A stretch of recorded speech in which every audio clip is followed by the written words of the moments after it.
that either Africans have moved out of the gorilla strain. In other words, apes are our ancestors. I'm not saying that. That is not necessarily true. 99% of what humans can do, gorillas can do. The only thing that humans have that gorillas do not is an intellect that they can actually vocalize. And even gorillas, they're working on gorillas to that point where they can do that right now. And it's important that we do not shun aside, because the gorilla told me when I was in the zoo, well, what make you think I want you to be part of my heritage? Because y'all ain't acting too cool either. He said, you may think that I'm in the cage, but really you're the one in prison. Because if you notice, these folk bring me food all the time. You don't want to get to pick in the garbage cans. Now, I say this as a joke because we look at the gorilla as a lower form, but the gorilla is not a lower form. In fact, the gorilla has better sense than humans do. Because gorillas know what they should eat. Humans don't. If you threw a Big Mac in a gorilla cage, a gorilla would only eat the lettuce and throw everything back in your face. So we have to be careful when we begin to characterize humanity. And you know, our ancestors never did this. And if you look at the first formation of Happy, Happy has the head of a hominid. Happy has the head of what they call a baboon. But I would dare say that if you go deeper into the significance and the symbolism of Happy, because remember where Happy is. Happy is where the Kemites claim to have originated from. The foothills of the mountains of the moon, at a place where Happy begins. And Happy in its formation has the head of a baboon, or if you want to look at it from some type of primate. So they might have known, along with the Moors understanding this, because Moors were doing laboratory work on monkeys. We can't definitively say what they were looking at, but clearly they were doing some connections between the primate and the human being, understanding the closeness of these two essences on Earth. But there are but two different peoples on Earth. There's one person on Earth, that is the African person. And in traveling around the globe, this African finds him and herself in different climates. And because of the nature of the production of vitamin D in the body, it has to begin to regulate itself. So in order to produce vitamin D, this very dark complexion, very curly-haired African begins to depigment itself. And over thousands of years, this very dark complexion, wide-nosed, thick-lipped, very curly-haired African, because of climate, depigments itself. Its hair gets straight because of the oils produced with the lack of the sun. Its nose gets aquiline, the lips get thin. And over time, this African depigments itself into the European.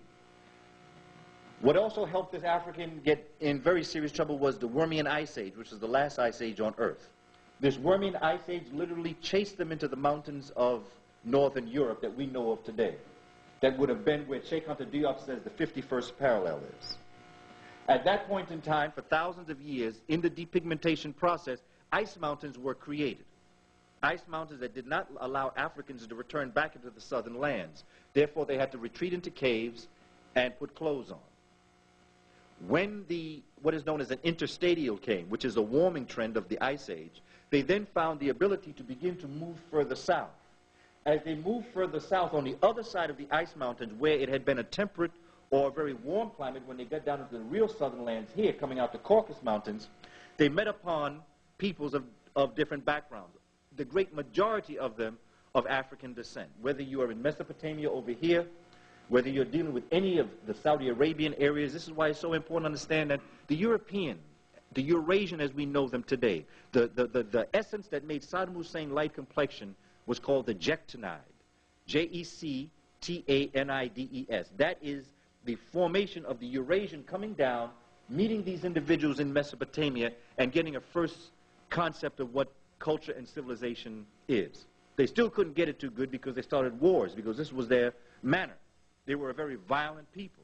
They were a very dominating people. And so they were kicked out of every town they went to as they were traveling west.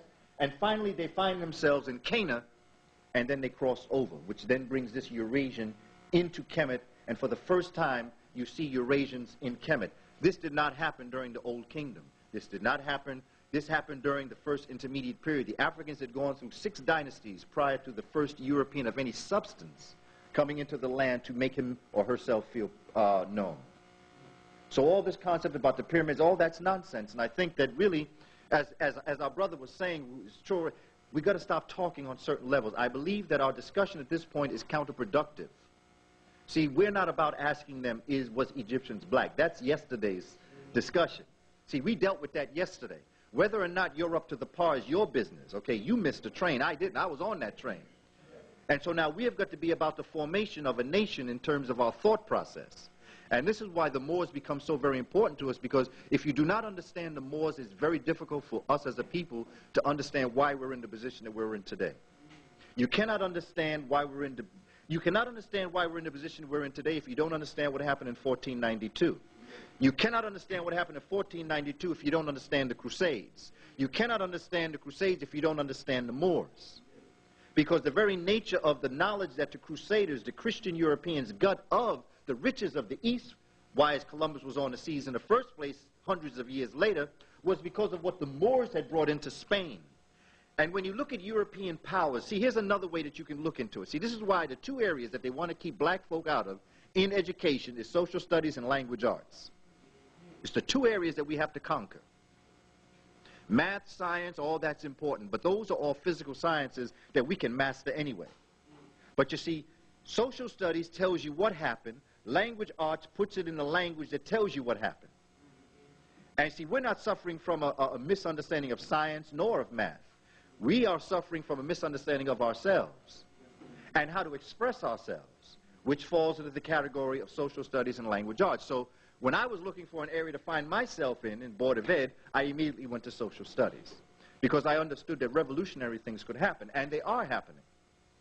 Because you got to understand the sequence of events in history. You have to see the sequence, and when you see sequence, then everything else comes to be an understanding. The Jectonites coming down into this area then mix with these African folk, and these are the people who would later become the Saddam Husseins, but deeply entrenched in an African thought. See, even Saddam Hussein is an African man, even if not by complexion, which he is by complexion. But even if they were to claim that because of their complexion, they still lived a culture that was African-based, because they as a people had no culture. They brought no culture with them. They brought no formed pattern of behavior, because it was so easy to adapt to the behavior of African people, because that's where the culture was. That's where the civilization was. That's where measurement occurred. And where measurement occurred comes mathematics and science and the formations of technology, and that's what brings the civilization through.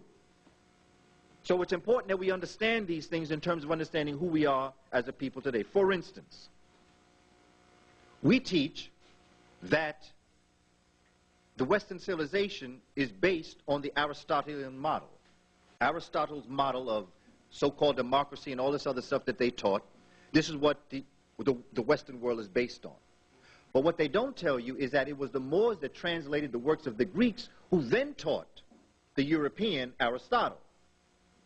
See, we don't know that. We think that Europeans sat and studied Aristotle. They didn't. They couldn't read. The time of Moorish Spain, 99% of Europe was illiterate. Kings and queens could not read and write. They were living in barns. You see all these castles that they say these kings, those were castles built by Moors that when Europeans moved out and moved further south upon attack by Christians, they took over those. They didn't build those castles and all that other stuff. Moat with alligators. Ain't no alligators in Europe. So how are you even going to put alligators in the moat if you don't have the animal in your backyard in the first place? You see, whenever you see lions, you know you're dealing with Africa, even in The Wizard of Oz. When you hear people saying they threw people to the lions, you know you're dealing with an African concept, if not at least the lions. Because there are no lions anyplace in the world but in Africa. And as you go through Meta Nature, you will see the same thing, okay? As we begin to develop these thoughts, I think that we'll be able to move out. Now, let me ask, because I see some hands just shot up. Will we accept questions? Because normally I just open it up for a discussion. Okay, so we'll go straight, and then I'll give chance for everyone to have their say. Believe me, don't believe a word I say. Not a word. You see, I'm not here to convince you. I'm here to present information, and that's very important. Because too many of us, as we come before you, we get insulted if you don't accept it. See, I don't have no problem because I've done the research. And I know that once you challenge what we say, which I love, I'm going to challenge you to read up on it. And because I know and I'm confident that you're going to come up with the same concepts that I've come up with. We're living an illusion out here. We really are living an illusion. We are living a magician's world, like The Wiz, you know. And people have presented a world to us